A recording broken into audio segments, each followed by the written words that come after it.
They told you to be nice, be soft, be polite, be acceptable. They told you to smile even when you wanted to scream, to nod even when you wanted to walk away, to be desirable, not powerful. But what if I told you that everything they taught you was designed to keep your deepest, most magnetic power buried? Carl Jung called it the shadow, the part of you that contains everything you've been told not to be, your hunger, your fire, your desire to break the rules. But what if the parts of you you've been taught to hide are the exact parts that make you unforgettable?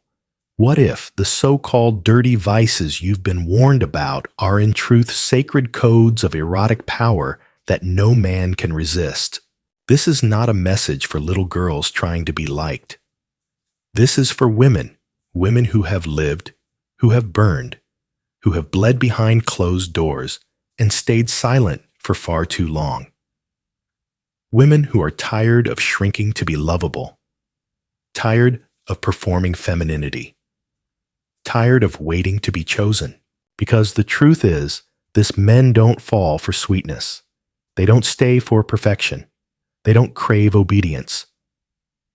What they crave, what they cannot name, cannot escape, cannot resist, is energy. Energy that speaks not from your lips, but from your bones. Energy that walks into a room without asking permission. Energy that vibrates from a woman who has made peace with her shadow and wears it like a crown. Jung said, "The most terrifying thing is to accept oneself completely."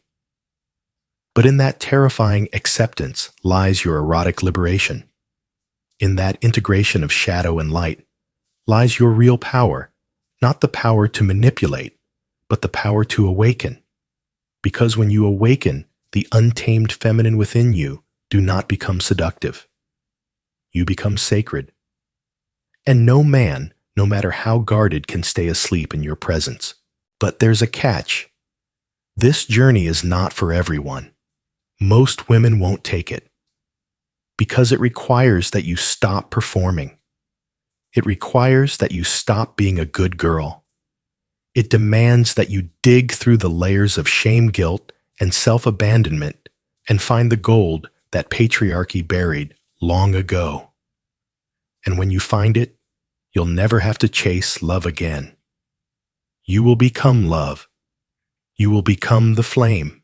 In this journey, I will reveal to you 8 forbidden, dirty vices that society has vilified because they are dangerous, not dangerous to you.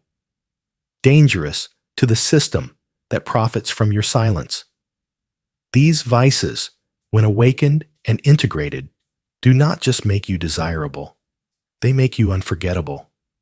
They do not just seduce. They transmute. They elevate the masculine into devotion. But we will not rush, because this is a sacred rite of passage. These 8 vices must be earned through awareness, through courage, through descent into the places within you that you've been taught to fear.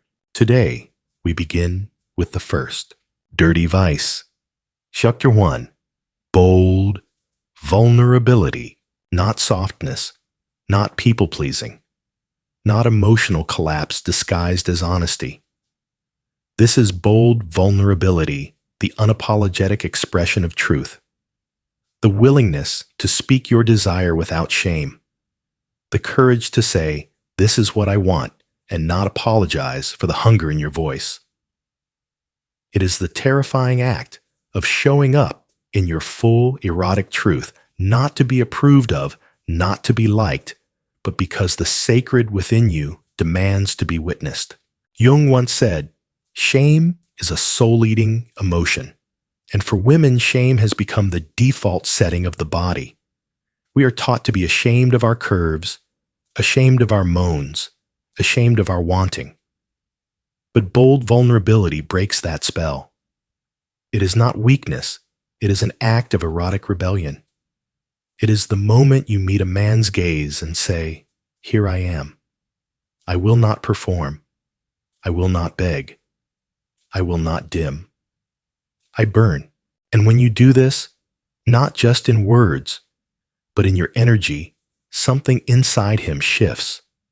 Because men are not afraid of sex. They are afraid of intimacy, afraid of being seen, afraid of the kind of woman who can pierce through the armor of their ego and reach into their soul. But when a woman meets a man with bold vulnerability, she calls forth the part of him that is tired of pretending, the part of him that longs to be touched without masks, loved without conditions, claimed without shame. That is why this vice is magnetic, not because it is sexy, but because it is real. Because it is rare. Most women seduce through performance. You will seduce through truth. You will enter through the front door of the psyche and shake the foundation.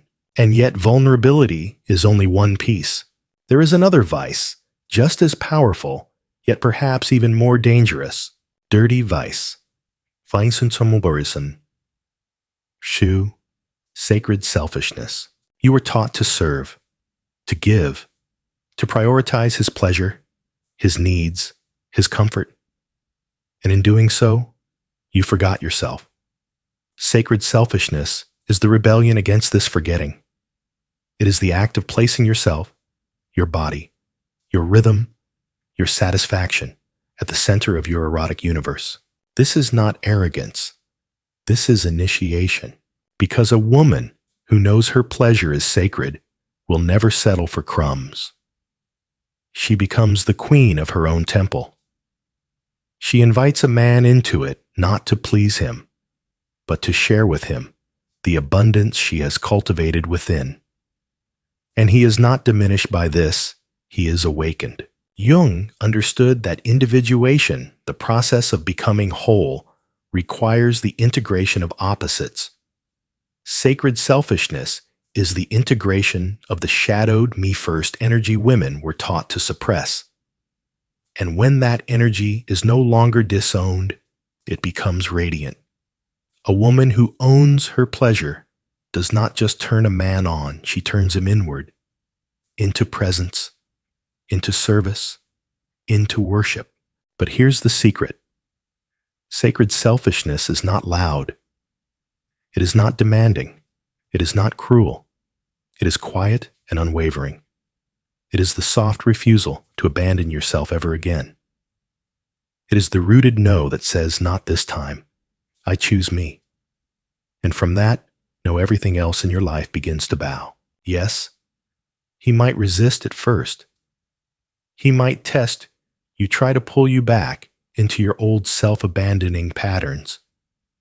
But if you hold your sacred selfishness not as armor, but as essence, he will feel it. And if he's worthy, he'll rise to meet it. Because men don't fall for doormats. They fall for altars. And your selfishness, your sacred, embodied, unapologetic desire to be fully met is not dirty. It is divine. There's something no one tells you about feminine power. It matures like wine, not milk. The more time passes, the more potent it becomes if you're willing to embrace what others run from. Most women think they lose erotic magnetism with age. That youth is the golden ticket. But in truth, the feminine doesn't become irresistible through smooth skin or a perfect waistline. It becomes irresistible through shadow integration. Carl Jung knew this. He said, wholeness is not achieved by cutting off a portion of one's being, but by integration of the contraries. And in woman, those contraries are raw. They are wild. They are constantly battling each other beneath the surface, beauty and decay, submission and hunger, nurturing and rage. But when a woman stops trying to fix herself and instead turns inward to reclaim what she's buried, she becomes something far more than attractive. She becomes archetypal, not a woman, a force, and that force is felt in every room she enters. Her smile doesn't seduce. Her silence does. Her laughter doesn't entertain. It disarms. Her presence is not a performance, it's an invocation. Because she's no longer a daughter waiting for approval. She's a sovereign returning from war. And it's from this place that the third vice is born. Dirty vice. Third three, proud imperfection. This is not about pretending to love your flaws. This is about reclaiming them as features of your erotic soul print. Every scar, every stretch, mark, every wrinkle, each is an initiation. Each is a map of survival, of growth, of grief that didn't kill you.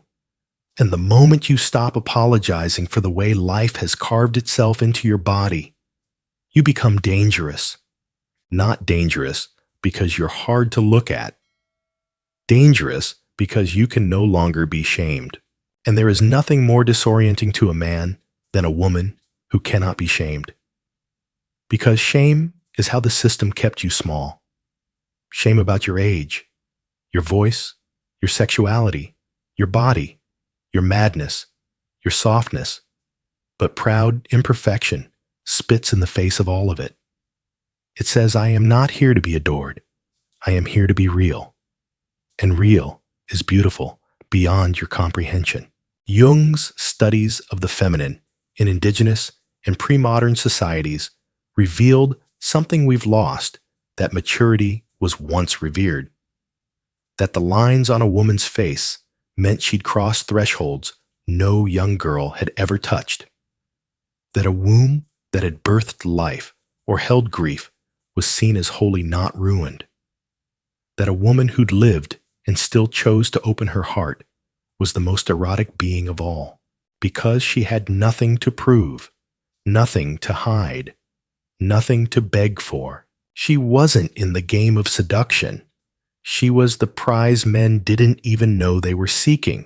Elena, 61, once told me how she spent decades hiding. Lights off, clothes on, body tense, fearful of rejection, of judgment, of disgust. Until one day, she stood naked in front of her mirror and said out loud, "This is the body of a goddess," not an affirmation. In truth. In that moment, something shifted. She stopped chasing love. And love, startled by its own hunger, began to chase her. Because proud imperfection is magnetic. Not because it seeks attention, but because it doesn't need it. And when a woman is rooted in that level of wholeness, the masculine stops trying to fix her. He kneels. But we're not finished. There is something even deeper. Something that can't be seen with the eyes. Only felt. Dirty vice. Uri 4. Total presence. You know this woman. She doesn't rush. She doesn't fidget. She doesn't check her phone while you speak. She listens. With her whole body. With her eyes. With her breath. And when she looks at you, you feel like the only man on earth. Total presence is not about mindfulness. It's not a technique. It's an energy field. It is the erotic power of a woman who has stopped running from herself, who has made peace with the chaos inside her. And because she has nothing to hide, she is here, fully here. In ancient tantric tradition, this was considered the highest form of feminine mastery, the woman who could stop time through her gaze alone. The one whose stillness undressed a man more completely than any touch. The one whose breath could sync with his, not because she practiced it, but because she lived in her body as if it were a temple, not a battlefield. Carl Jung called this quality individuated being. A state where one has integrated the unconscious, shed the masks, and returned to essence. It's not loud. It doesn't sell itself. But it changes the air in a room. Men cannot name it, but they feel it. She's not the prettiest, not the youngest, not the flashiest, but they dream of her long after she's gone. Because when a woman is present, truly present, she becomes a mirror. not of a man's ego, but of his soul. And no evolved man can resist the woman who sees his soul not with admiration, but with invitation. But make no mistake, presence is not always gentle. Sometimes it's thunder. Sometimes it's fire. Sometimes it's the slow burning stare that says, I see what you're hiding, and I dare you to bring it forward. Presence is power, not because it demands attention, but because it reveals truth. And truth is the most erotic frequency of all. In my work with hundreds of women, I've seen it happen time and again. The moment a woman reclaims her presence not as a pose, but as a practice, everything shifts. Her relationships, her sexuality, her money, her health. Because she's no longer fragmented, no longer split between who she is and who she thinks she needs to be. She comes home to herself, and the world bows in response. This is not theory, it's transmission. So, if you're feeling something stir inside you as you read this, good. That means the woman beneath the roles is waking up, and she's only just begun. They warned you about desire. They told you it was dangerous, inappropriate, shameful. They taught you to suppress your fantasies, to silence your pleasure, to numb your hunger. And in doing so, they didn't protect you. They stole your fire. Because a woman disconnected from her erotic imagination is a woman disconnected from her deepest magic. Carl Jung saw this repression as a form of psychic mutilation. He knew that what we deny in ourselves does not die, it hides. And in women, it hides in the realm of fantasy, in those unspoken cravings, in those untold stories, in those secret places you only visit behind closed eyes. But what if those forbidden places weren't wrong? What if they were holy? Dirty vice, shark revive, forbidden imagination. This is not about lust. This is about inner landscapes, about giving voice to the images, symbols, and scenarios that stir something ancient in your bones. Jung called it active imagination, a conscious dialogue with the unconscious through image, fantasy, and feeling.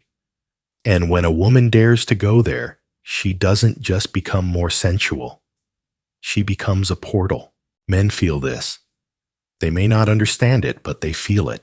They feel it in the way you speak without needing words. They feel it in the way your energy lingers after you've gone. They feel it in the way your presence awakens their own forgotten longing. Because your fantasies are not just for you. They are messages. They are maps. They are mirrors of your suppressed genius.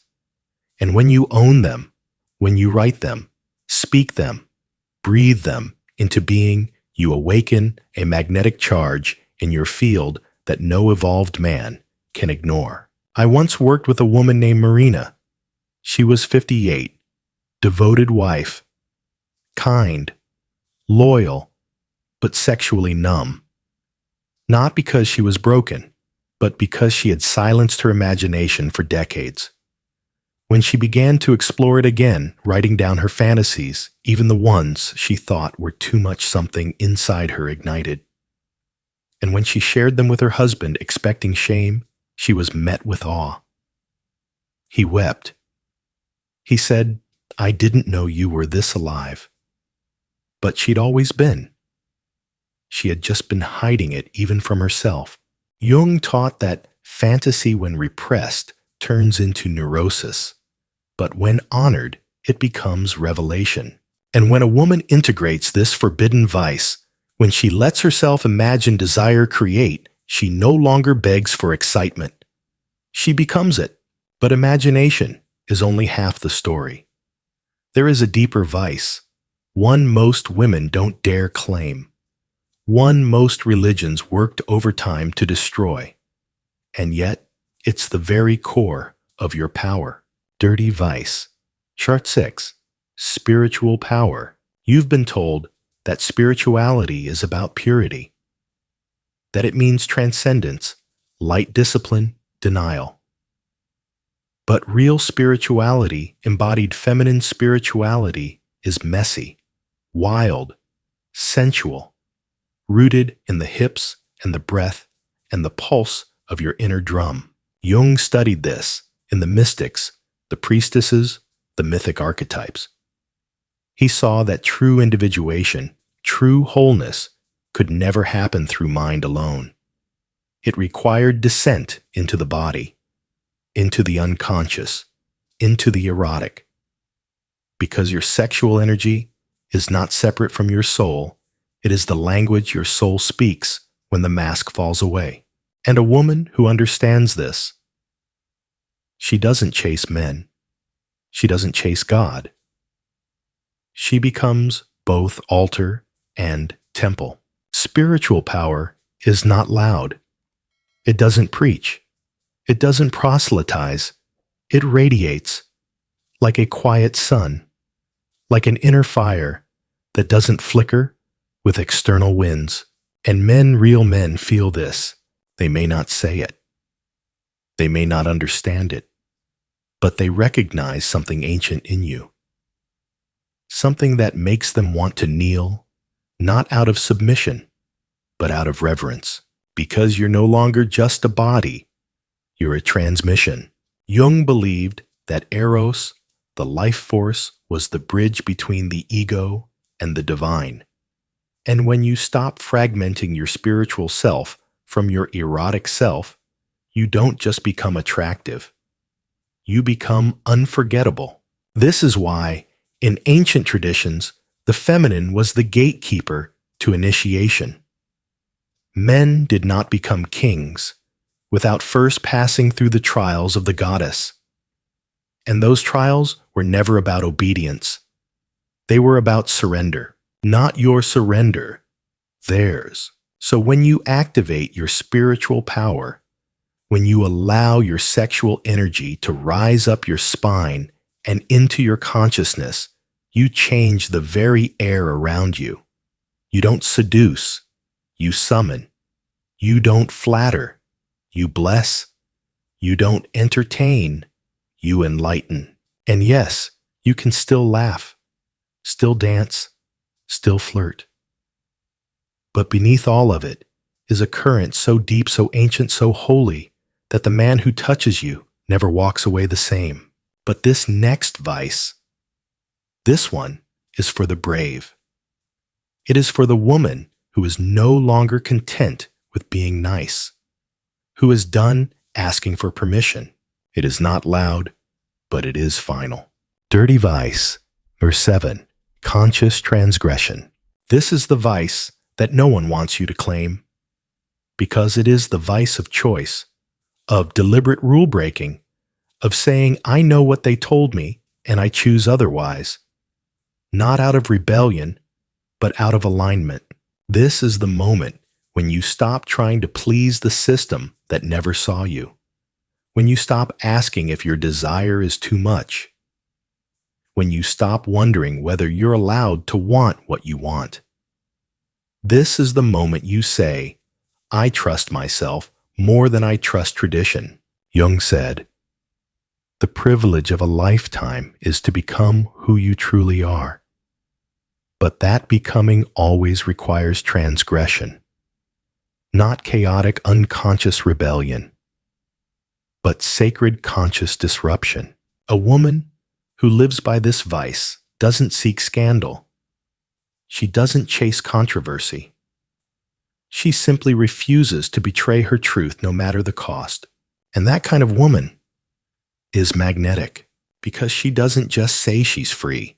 She lives like she is. And in doing so, she awakens something in the masculine that longs to be unshackled too. So when you practice conscious transgression, when you walk into a room and choose authenticity over approval, you don't just shift the energy, you change the rules. You create new archetypes, new mythologies, new pathways for those who come after you. This is not easy, but it is necessary.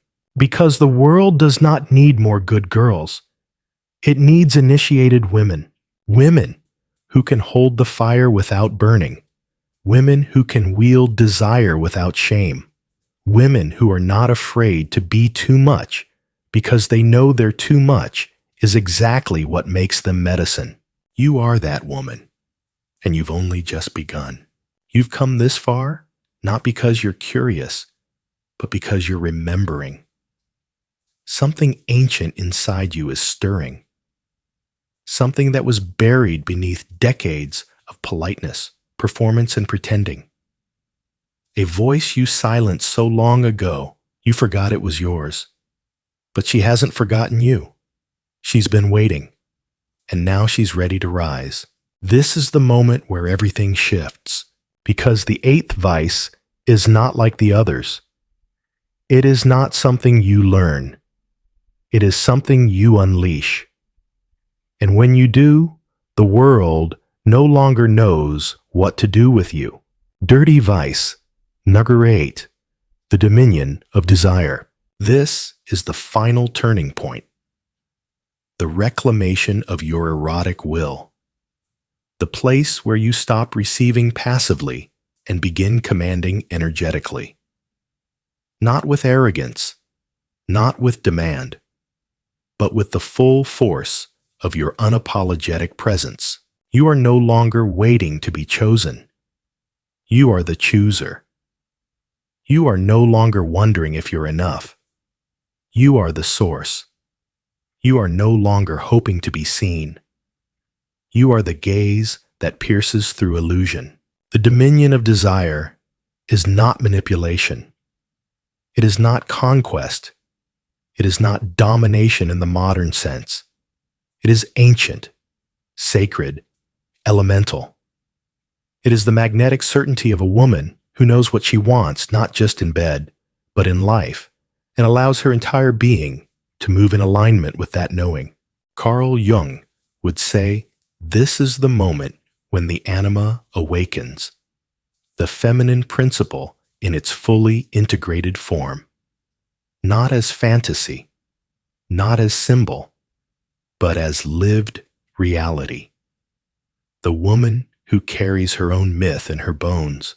In tantric traditions, this was called the Dakini archetype, the sky dancer, the wild yogini, the feminine force that awakens the masculine not through submission, but through presence so complete that it burns away illusion. This is not a woman who plays games. She plays the cosmos, and men, those who are ready, don't just feel attracted to her. They feel initiated by her.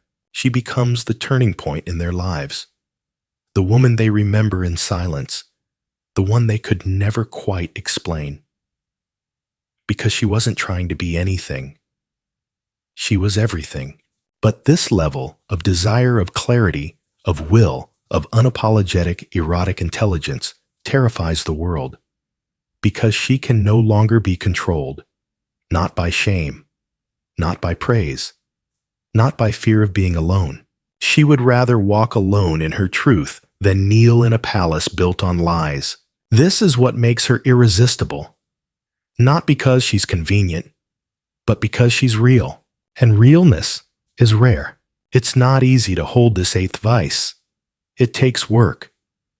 Not the work of pretending, but the work of unbecoming, of shedding all the masks, the good girl, the healer, the seductress, the nurturer, and letting them burn until what remains is you, just you, naked soul, fierce gaze, power rooted not in strategy, but in silence. And here's the paradox. When you reach this level of integration, you no longer seek love. You become love. Not the passive kind, not the soft, tame, palatable version sold in movies, but the love that destroys and resurrects.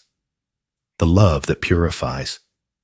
The love that says, if you come here, you will be transformed. You will not walk away the same. That is the energy men can't resist. not because it flatters their ego, but because it calls their soul. But you must understand many will fear this. They will try to shrink it, to tame it, to label it, to discredit it. Because when you radiate from this depth, you reflect back to others all the places they have not yet gone. And some people would rather kill the mirror than meet their own reflection. But the evolved masculine will know. He will feel it not in his mind, but in his body, in his chest, in his gut, in the part of him that remembers the ancient codes long forgotten by culture. He won't want to own you. He'll want to worship you, not from beneath you, not in some distorted hierarchy, but beside you in awe. Because finally, here you are. The woman who doesn't just talk about power, but lives it. The one who doesn't just whisper truth, but embodies it. The one who doesn't ask for love, but blesses it. You have crossed the threshold now. You're not playing in the shallow end anymore. You're swimming in archetypes. You're breathing the myth. You're walking as symbol and reality at once. This is what Carl Jung meant when he spoke of individuation, not a better self, not a polished mask, but the return to the self, capital S, the wholeness that holds both the divine and the shadow, the lover and the lioness, the mother and the storm. You are no longer here to be understood. You are here to be experienced. And the man who meets you here, if he's ready, will not fall in love with your smile, your voice, or even your touch. He will fall in love with the way you make him remember who he really is.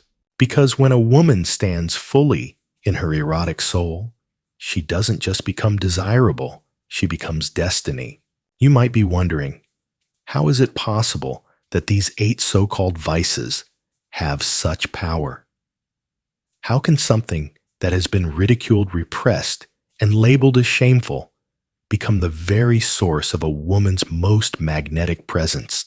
To answer that, we must enter deeper into the mechanics of the psyche, the very architecture of attraction, and explore what Jung understood that most people still don't.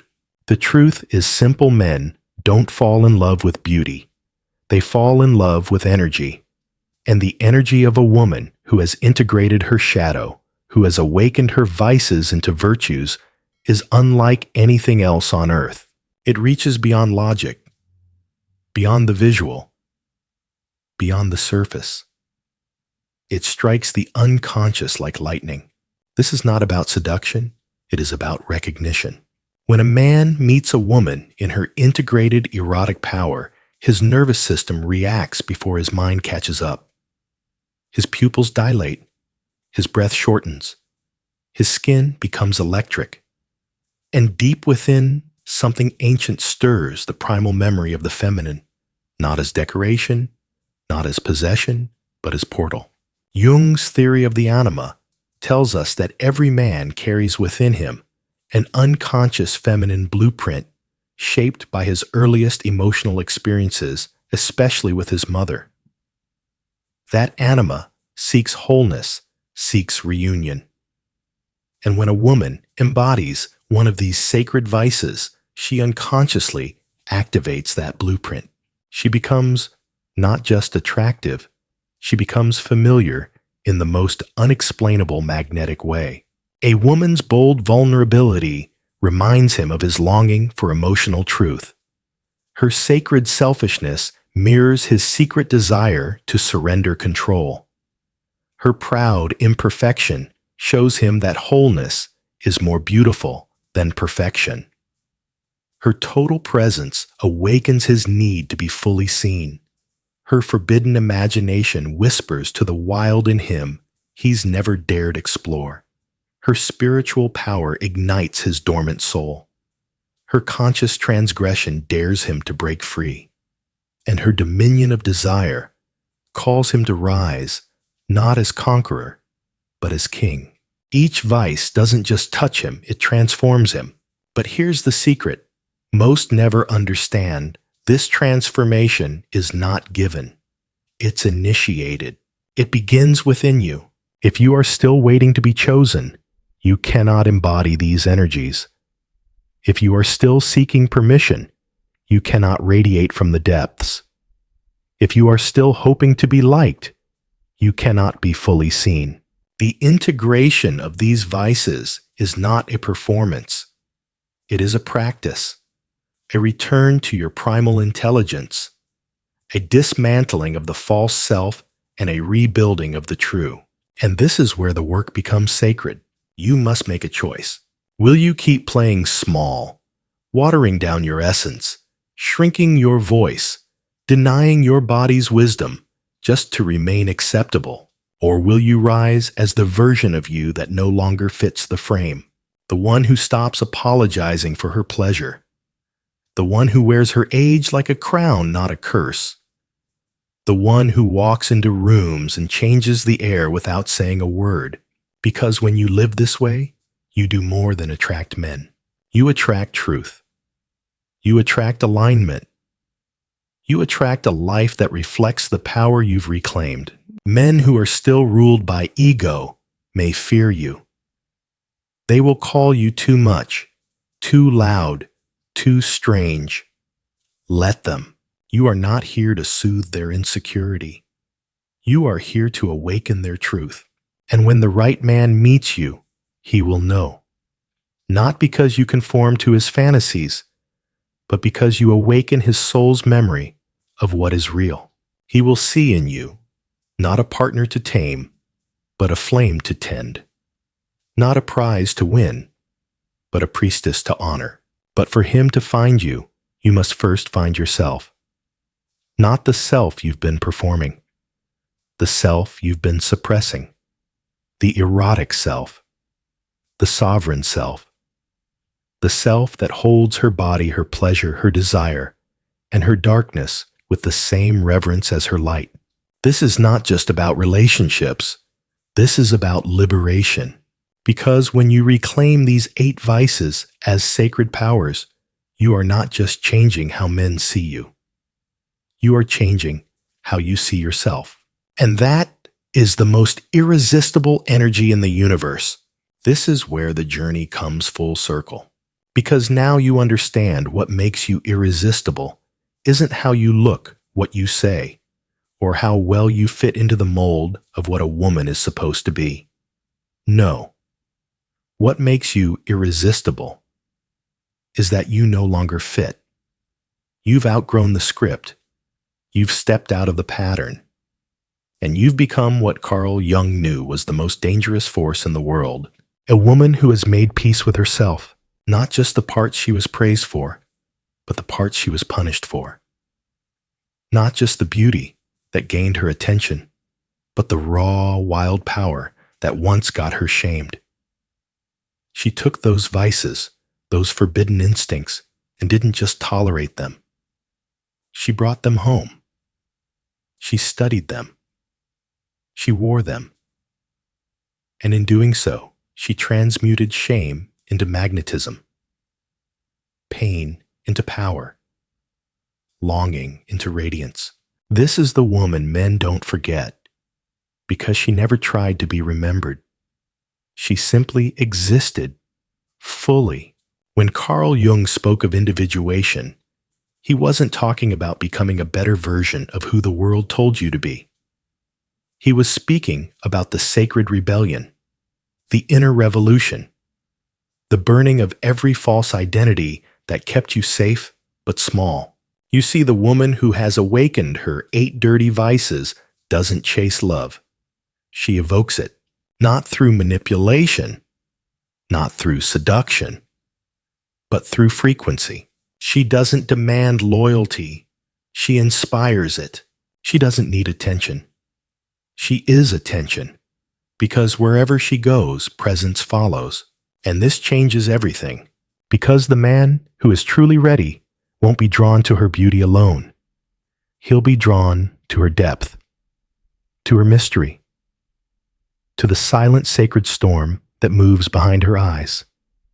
He won't know why. He'll just know he must stay, Not because she makes him feel powerful, but because she makes him feel real. You've known this power before. Maybe not in this lifetime. Maybe in dreams, in flashes, in those moments where time stood still and something ancient inside you said, this is who I really am. And then it faded because someone said you were too loud, too sensual, too intense, too much, but not anymore. Because now the too much becomes your threshold, the place where you rise, the moment where you finally say, I will not betray myself to make others feel comfortable. Because here's the truth. Jung dared to say, even when it made the world uncomfortable, a woman who owns her shadow is no longer seducible. Because she cannot be manipulated by her own shame. She doesn't give herself in pieces anymore. She doesn't dim her light to be wanted. She doesn't twist herself into roles to be kept. She stands. And in her standing, she becomes a mirror, a flame, a force of nature. And this is the energy men cannot resist, because she does not give them what they want. She gives them what they've been starved for: truth, depth, awakening. So if you've felt unseen, misunderstood, rejected, not for being wrong, but for being real, know this: you were never too much. They were simply not ready for the part of you that doesn't play small. But now it's time not to fight, not to prove, but to return. Return to your body. Return to your pleasure. Return to your sacred rhythm. And remember this: you are not here to be explained. You are here to be experienced. You are not here to beg for devotion. You are here to be worshipped in silence by men who have finally come home to themselves. You are not here to fit in. You are here to burn down every lie that told you you had to. You are not the flame. You are the forest fire. So let it burn. Let it awaken. Let it liberate. Because once a woman lives in her full erotic truth, she doesn't need to seduce. She simply stands still, and the world reorients itself around her. This is not a metaphor. This is magnetic law. This is energetic reality. This is the return of the sacred feminine. And so now, the question isn't whether you'll be desired. The question is, will you dare to be this free? Because once you taste this version of yourself, nothing else will satisfy you again. Not crumbs. Not half-loves. Not roles or rituals that ask you to shrink. You will want the whole thing, because you've become the whole thing. You are not someone's fantasy. You are their initiation. You are not someone's prize. You are their turning point. You are not someone's escape. You are their mirror. And the woman who holds this truth no longer looks for love. She becomes it. Raw, radiant, reclaimed. Now rise.